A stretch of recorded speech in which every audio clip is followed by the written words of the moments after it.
my YouTube channel. I'm Chantel Hansborough, owner of Plus and Fit Fitness and Nutrition Company. I am super excited to dive into this video because we are discussing Chapter 3 of Intuitive Eating, Making Peace with Food.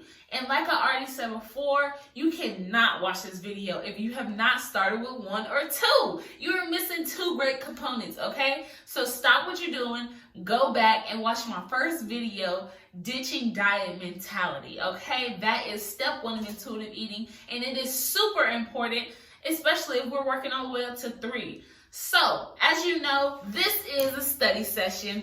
I got my book with me, and this is Intuitive Eating, a revolutionary program that works. I picked this up from half-price books for about $8. And baby, I'm telling you, each page changing my life. I got my trusty notes here, my little flamingo planner, and we are about to just dive in. Please make sure you like and subscribe. If these videos are helping you out, let me know. I want to know. I want to keep this thing going. I want to give you all the content you're looking for, honey, okay? We are here for growth. We are here because we are creating what? A lifetime of wellness, honey. I'm glad we are all on the same page.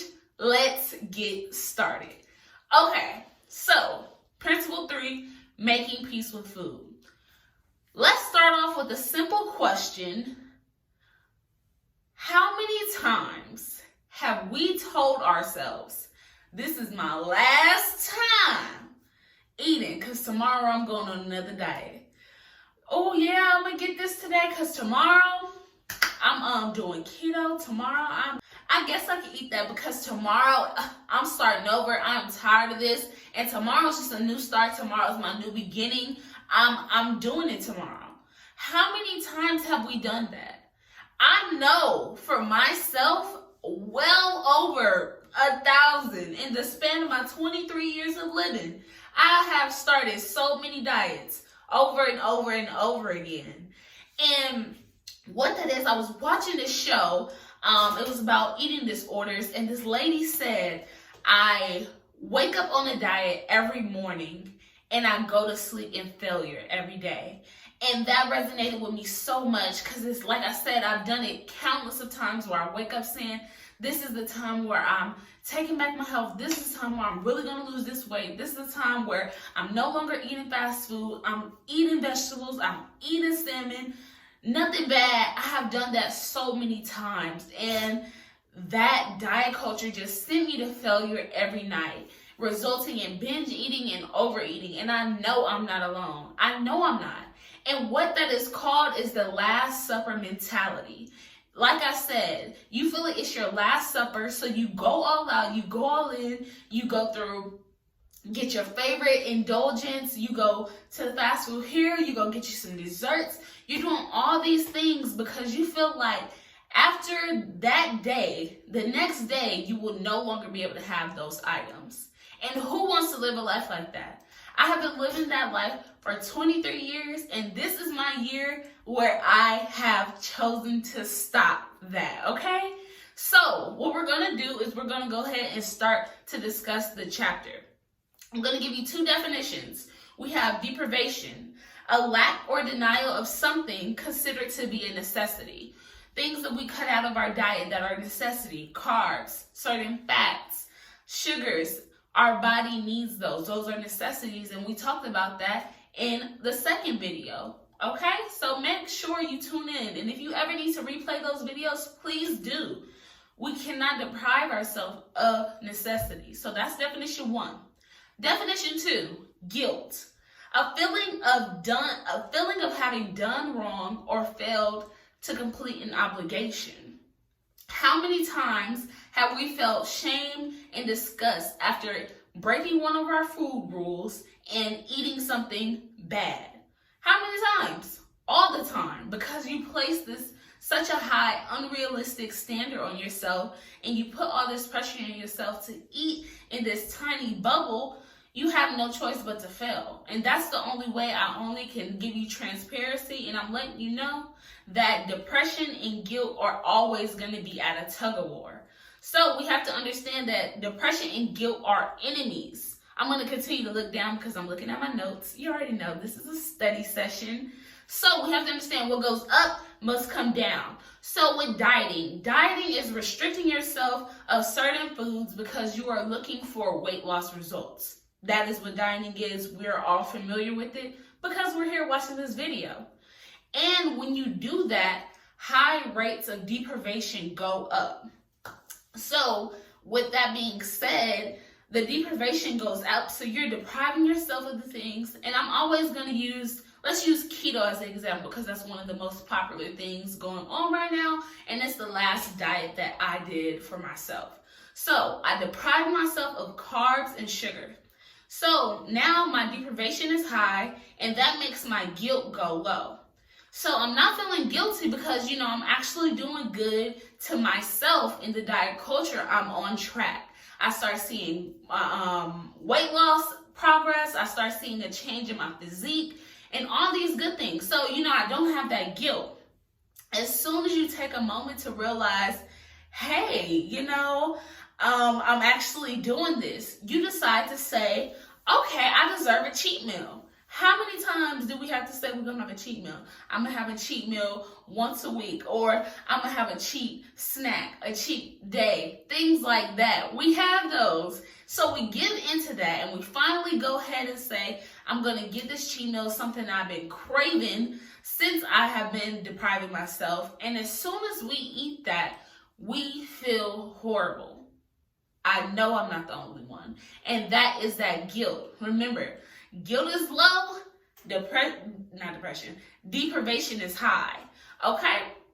And as you understand that the guilt is low, you start to feel bad for yourself, and now a shift begins. So now your guilt is super high, and your deprivation is low. So now your whole diet is out the window, and now you have began another episode of overeating and binge eating because you feel so horrible from and now you have started another episode of overeating and binge eating because you feel so horrible from not sticking to your diet rules. And now the deprivation is low, like I said before, because you're no longer depriving yourself. You see it didn't work, so now you don't care. And we're back at square one, failure. We want to end in failure. We don't want to end in failure. I take that back. We want to win. Food is good for you. So we are about to make peace with food, and I'm going to tell you how. Okay, so how to get out of that constant tug-of-war battle between deprivation and guilt is allowing yourself to eat whatever you want. I know that sounds crazy, right? It does. So you are giving yourself unconditional permission to eat.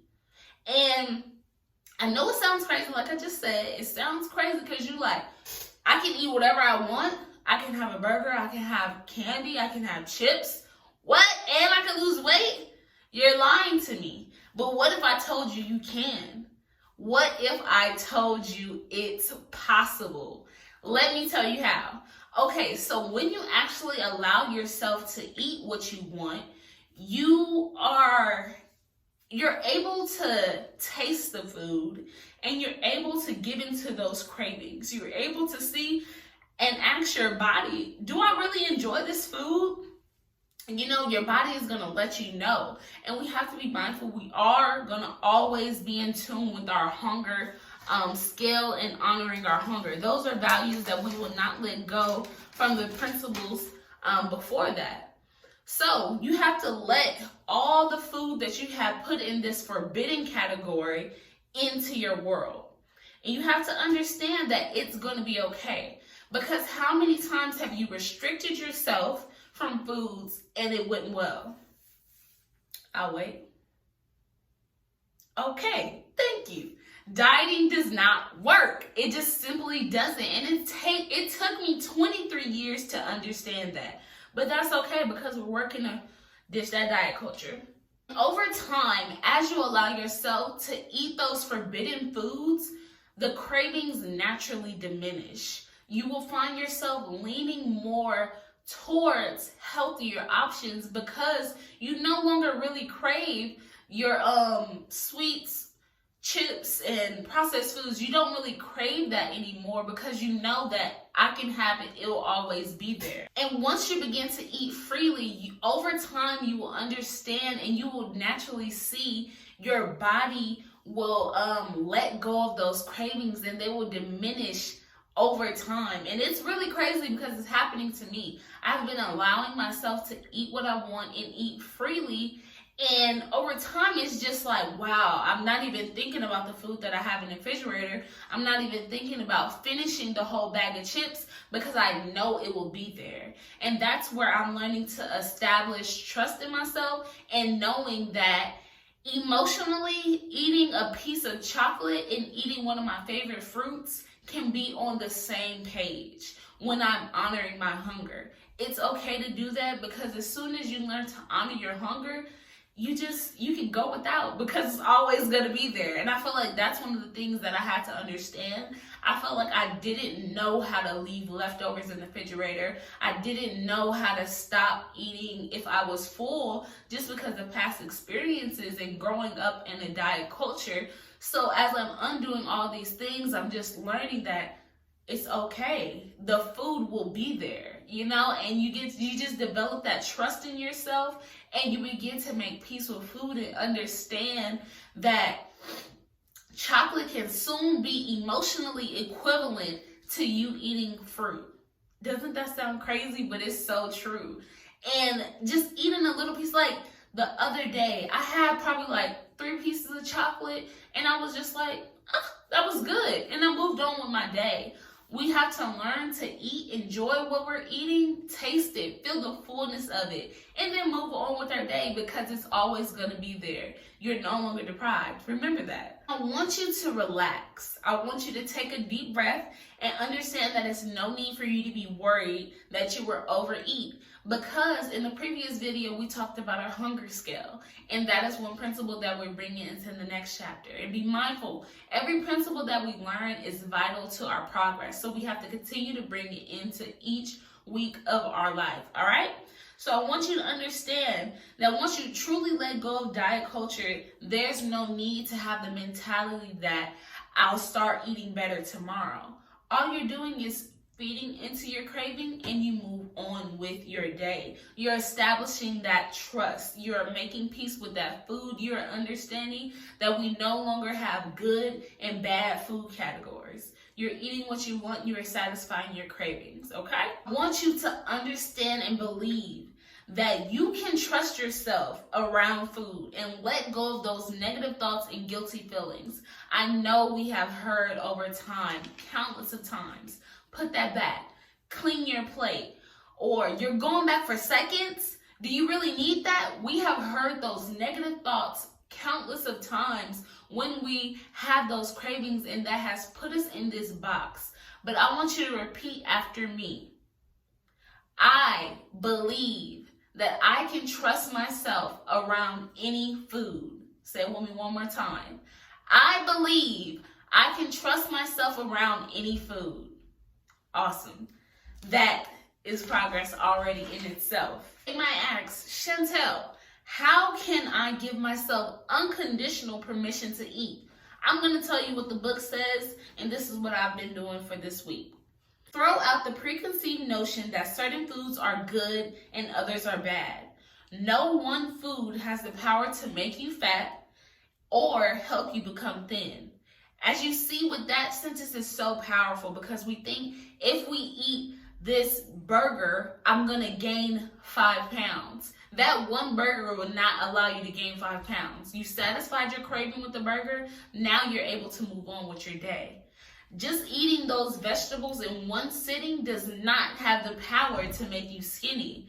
You have to continue the process in order to see that weight loss come. So understand, there's no good or bad. Eat what you really want.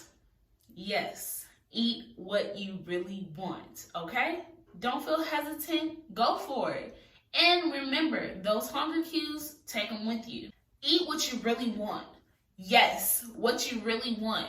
Go ahead, take a bite, enjoy it, taste it, swallow it, feel it. It's yummy, right? because you ate what you want, okay? That's how I want you to feel after you eat. If you ain't dancing while you eating, are you really living? No, you're not. You're depriving yourself. So stop.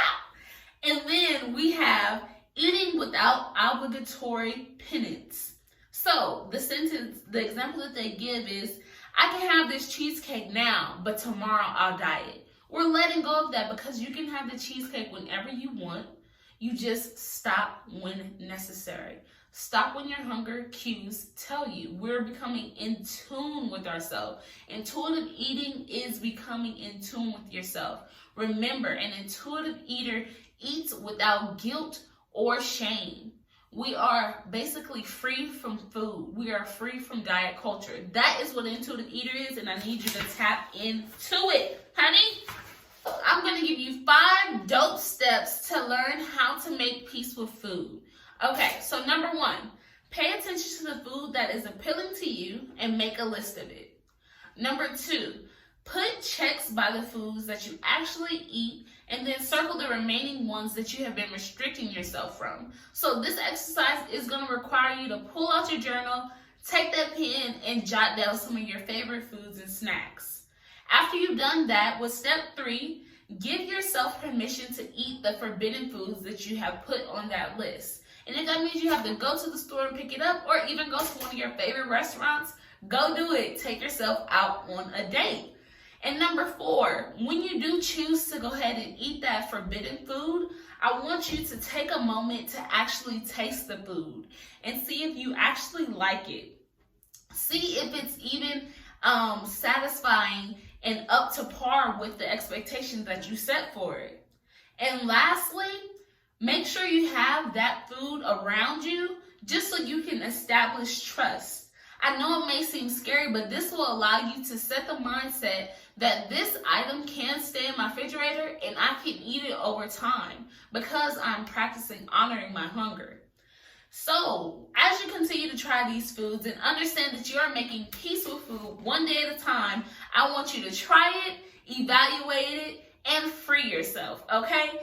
This is a dope chapter, making peace with food. Also, before we go, I want you to be in mind that just because we are allowing ourselves to eat what we want, beware of, I can eat what I want, I can eat whenever I feel like it.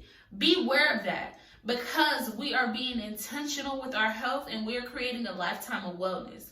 With intuitive eating, of course, we are eating without guilt or shame, but we are being mindful and intentional with the person that we want to see and the good we want to feel like as we are eating our food. Food is fuel.